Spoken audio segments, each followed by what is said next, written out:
Government के तरफ से सिविल सोसाइटी और हमारे कुछ जो सीनियर मजहबी लीडर हैं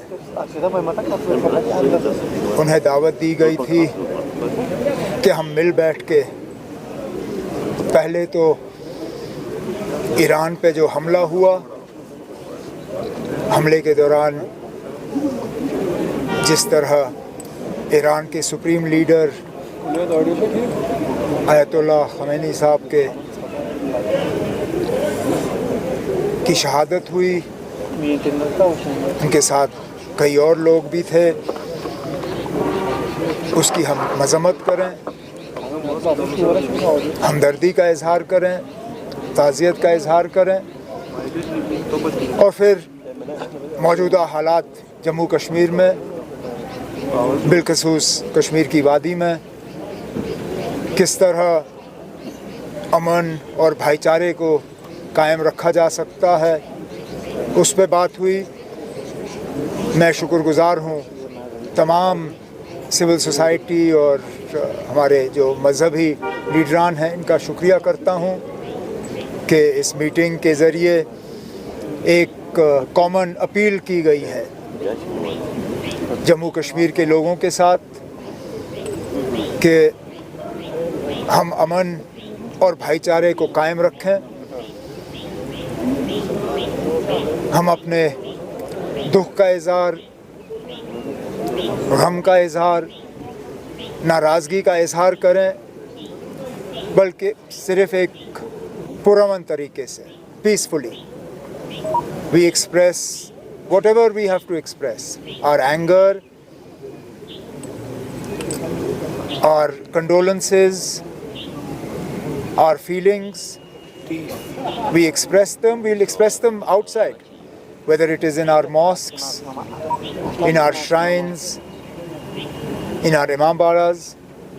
But wherever we express them, we must express them peacefully.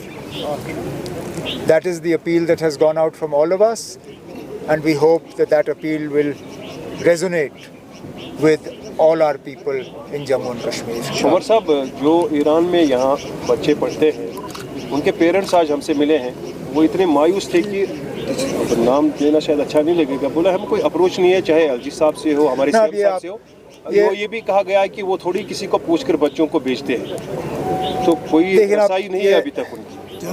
वो पेरेंट्स मुझे मिले, कई सारे पेरेंट्स इस मीटिंग से पहले मुझे मेरे घर पे मिले। काफ़ी जो वहाँ पे स्टूडेंट्स हैं उनको सेफ़र एरियाज़ तक हम निकाल पाए हैं। दो ग्रुप्स ऐसे हैं जिनमें हमें थोड़ा सा हमें तकलीफ़ हुआ है।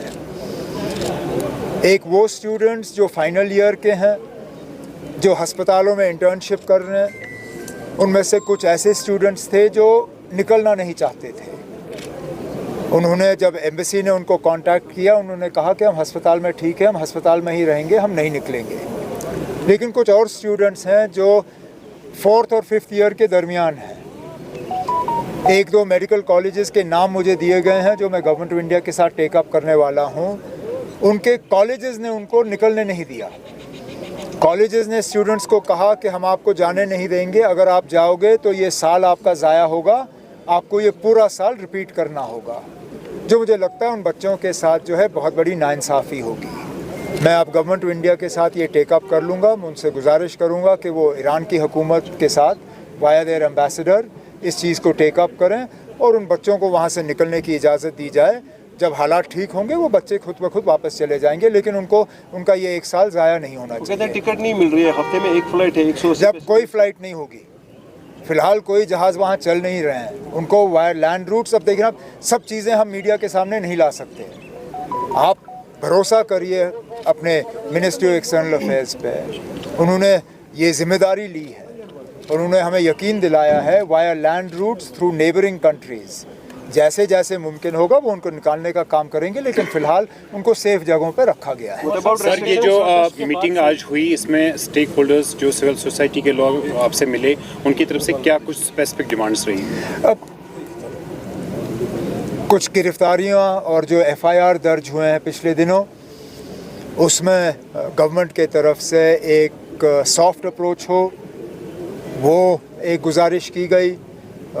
यही गुजारिश की गई है गवर्नमेंट से कि लोगों को बाहर आके एक पीसफुल तरीके से अपने दुख और दर्द का इजहार करने का मौका दिया जाना चाहिए।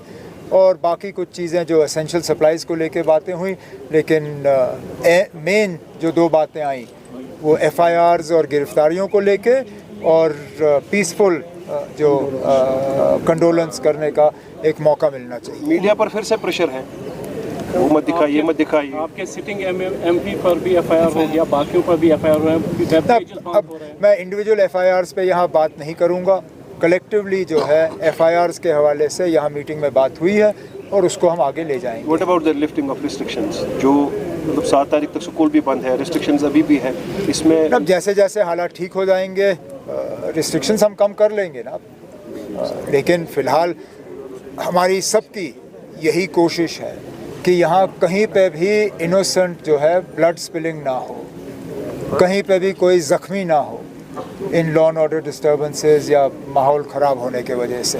तो हम सब की ये कोशिश है कि हालात ठीक रहें। इनमें जो सिविल सोसाइटी के तरफ से गवर्नमेंट को ताउन मिला है, मैं इसके लिए जो है सबका शुक्रिया करता हूँ।